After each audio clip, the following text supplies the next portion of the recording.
Kan tadi Bapak bilang kan kalau misalnya bimbingan konseling Islam itu kan pedoman kita di hadis-hadis konseling, di hadis-hadisnya Nabi, terus ayat-ayat Al-Quran. Terus kayak mana kalau misalnya konselinya kita itu non-Muslim? Karena kan kalau misalnya selesai kita dari kuliah nanti, kita nggak tahu ditempatkannya itu di khusus yang Muslim semua atau maksudnya gini, kita nggak tahu kita dapat kerjanya itu di tempat yang khusus Muslim semua atau yang eh, campuran yang datangnya. Nanti kalau misalnya kita pas kita kasih bimbingan untuk konseli kita, kan pedoman kita lebih ke ini, lebih ke ayat-ayat Al-Quran sama hadis-hadis konsel itu, hadis-hadis konselingnya. Kayak mana cara nanggapin si konseli yang bukan Islam ini, yang non-Muslim ini? Karena kalau misalnya kita bilang menurut perspektif kita, menurut Islam ya kan berbeda sama kitab orang ini gitu. Baik, terima kasih Lisa Ramadhana. Ini pertanyaannya luar biasa ya. Baik, saya akan respon pertanyaan itu. Nanti ada mata kuliah namanya Konseling Lintas Agama dan Budaya. Lisa sudah ngambil mata kuliah Konseling Lintas Agama dan Budaya? Belum, Pak. Ya, nanti ada mata kuliah Konseling Lintas Agama dan Budaya. Isi mata kuliah itu adalah bagaimana seorang konselor agar dia tidak bias budaya, agar dia tidak bias agama. Artinya, sebagai konselor Islam, nantinya bisa saja kita akan menghadapi konseli yang berbeda agama dengan kita. Atau menghadapi konseli yang berbeda budaya dengan kita. Contoh misalkan, Lisa ini orang mana? Orang Aceh atau orang Gayo atau orang Batak? Orang Aceh, Pak. Orang Aceh mana? Di Lusmawe. Oh, Luk Sumawe.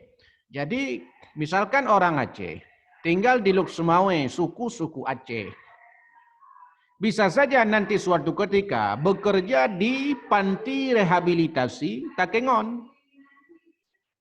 Atau bisa saja bekerja nanti di lapas lembaga permasyarakatan di Medan. Atau bisa saja nanti kamu bekerja di Sibulangit Center. Bisa saja nanti kamu bekerja di rehabilitasi Yayasan Pintu Hijrah di Banda Aceh. Bisa saja nanti kamu bekerja di Jakarta. Atau bahkan kamu bisa saja bekerja nanti di luar negeri. Bisa saja bekerja di luar negeri.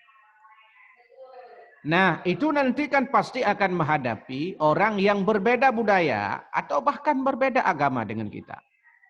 Ketika orang yang kita hadapi itu adalah berbeda budaya dan berbeda agama dengan kita, maka seorang konselor dia tidak boleh bias budaya dan dia tidak boleh beda agama atau bias agama.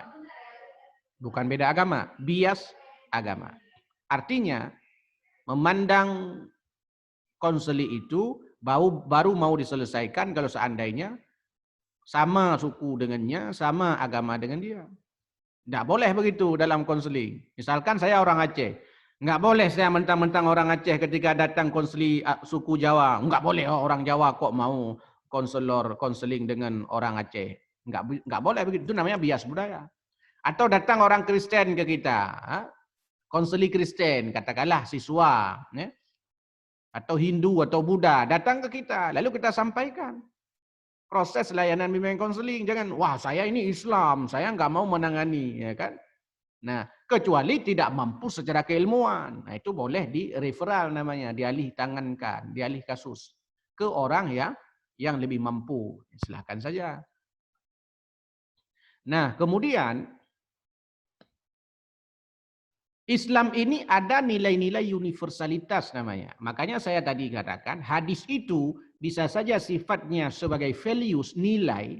Nilai itu artinya nilai berarti nilai-nilai universalitas Islam yang mungkin nilai itu diakui oleh semua agama. Contoh misalkan disiplin. Disiplin misalkan.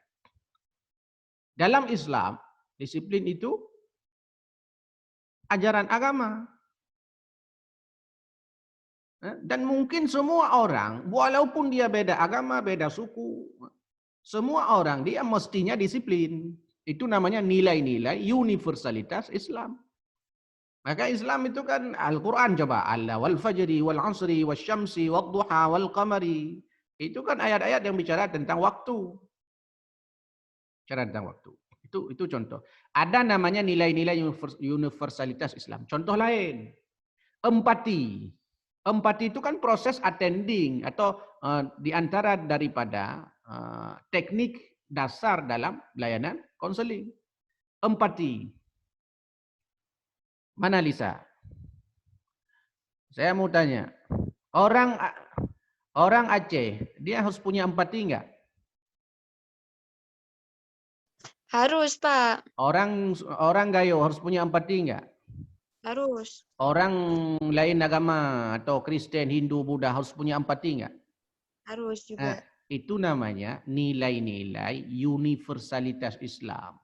Artinya, nilai itu bukan hanya diakui oleh Islam, tapi juga mungkin adat, budaya, bahkan mungkin agama lain mengakui adanya empati itu. Kita bersimpati, berempati kepada orang yang sedang bermasalah atau menghadapi musibah. Contoh lain misalkan, kalau seandainya konselor muslim, konselinya muslim, maka yang kita hadapi adalah mengucapkan salam misalkan proses attendingnya. Assalamualaikum. Assalamualaikum. Assalamualaikum warahmatullahi wabarakatuh. Ada yang bisa saya bantu? Silahkan duduk. Assalamualaikum warahmatullahi wabarakatuh. Gimana kabarnya? Ya baik, silahkan duduk. Ada yang bisa saya bantu? Kalimat assalamualaikum itu kalimat muslim, kalimat agama.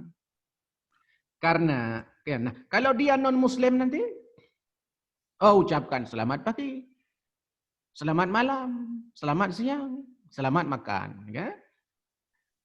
Artinya diganti kalimat.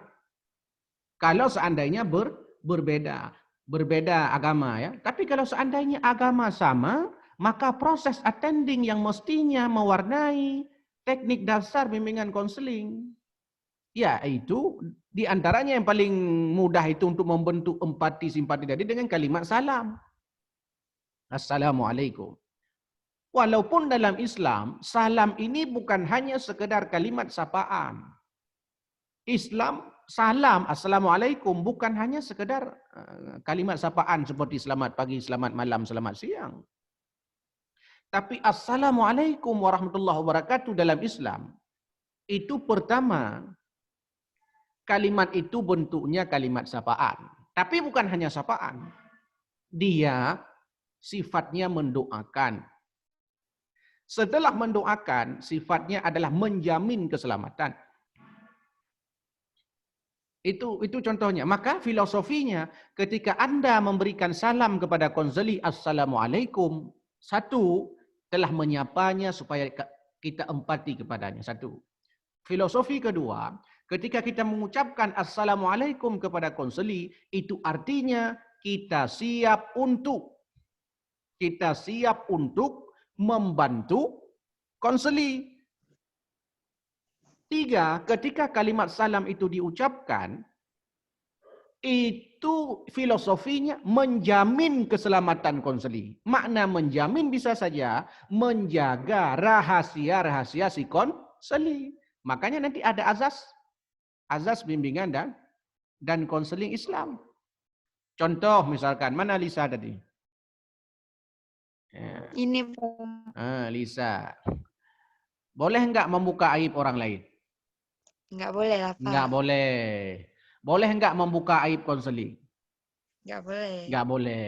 Berarti ketika proses layanan bimbingan konseling, filosofi daripada assalamualaikum, berarti pada saat konseli masuk ruangan, lalu dia menyampaikan persoalan-persoalannya, yang kadang-kadang persoalan itu adalah terkait dengan privasinya, maka mestinya azas daripada etika daripada kita sebagai konselor adalah rahasia itu tidak boleh dibongkar, disampaikan kepada orang lain, yakni orang yang tidak berkepentingan dengan penyelesaian dan pengentasan masalah yang dihadapi. Jadi ada nanti sifatnya adalah nilai-nilai universalitas Islam. Begitu juga hadis Nabi. Dia ada nilai-nilai universal. Yang nggak ada mungkin sholat kan. Kalau sholat kan nggak ada. Mungkin di agama lain nggak ada sholat di agama lain. Tapi nilai-nilai sholat kadang ada. Contoh misalkan, nilai sholat itu apa? Disiplin. Disiplin. Maka konseli yang lain juga harus disiplin walaupun berbeda agama. Maka kita tidak boleh bias budaya, tidak boleh bias agama dalam proses layanan bimbingan konseling. Siapapun yang menjadi konseli tetap kita layani, maka konselor Islam dia harus mampu menguasai segala macam bidang mestinya. Orang Aceh, Lisa mungkin nanti jadi konselor di Gayo. Lisa bisa bahasa Gayo? Enggak, Pak. Nah, kalau nanti kerja di lapas di sana nanti ada orang Gayo gimana? Kamu Bahasa ngomong pakai Indonesia. bahasa apa? Bahasa Indonesia. Dia bahasa Indonesia nggak bisa. Ya, makanya akhirnya terjadilah hambatan-hambatan dalam layanan konseling. Makanya sebenarnya orang BKI ini dia harus menguasai semua bahasa. Kamu kerja di Gayo harus bisa bahasa Gayo. Orang Gayo kerja di Aceh harus bisa bahasa Aceh. Orang Aceh kerja di Batak harus bisa bahasa Batak. Orang Aceh kerja di Betawi, di Jakarta harus bisa bahasa Betawi. Orang Aceh kerja di Papua harus bisa bahasa Papua. Apalagi ke luar negeri. Maka cita-cita konselor Islam itu jangan hanya cuma seputar Alu-Awe dan Buluh Belangara. Jadi cita-cita kita sebagai konselor Islam itu sampai mendunia. Kalau bisa kerja di Arab Saudi, kerja di Taiwan, kerja di Amerika, kerja di Australia. Ini cita-cita apa? Cita-cita mau jadi guru BK.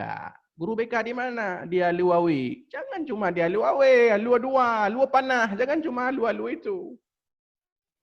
Harus buka wawasan bahwa mengungkapkan cita-cita bukan hanya seputar Aceh, bukan. Orang Gayo, jangan cuma kamu nanti kerja di mana? Aku kerja di Takengon aja, di Gayo Luwus. Itu terlalu sempit.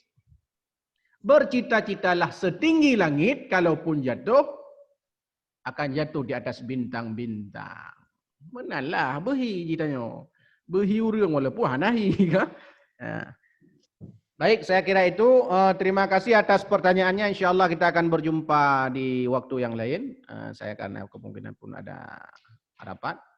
Kira-kira bisa dipahami Lisa ya?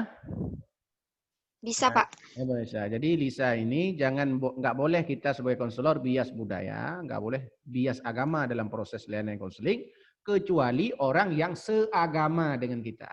Ya? Kecuali orang yang seagama dengan kita, sekeyakinan dengan kita. Tapi kita kadang-kadang terikat oleh ukhuwah basyariah ya, sebagai manusia.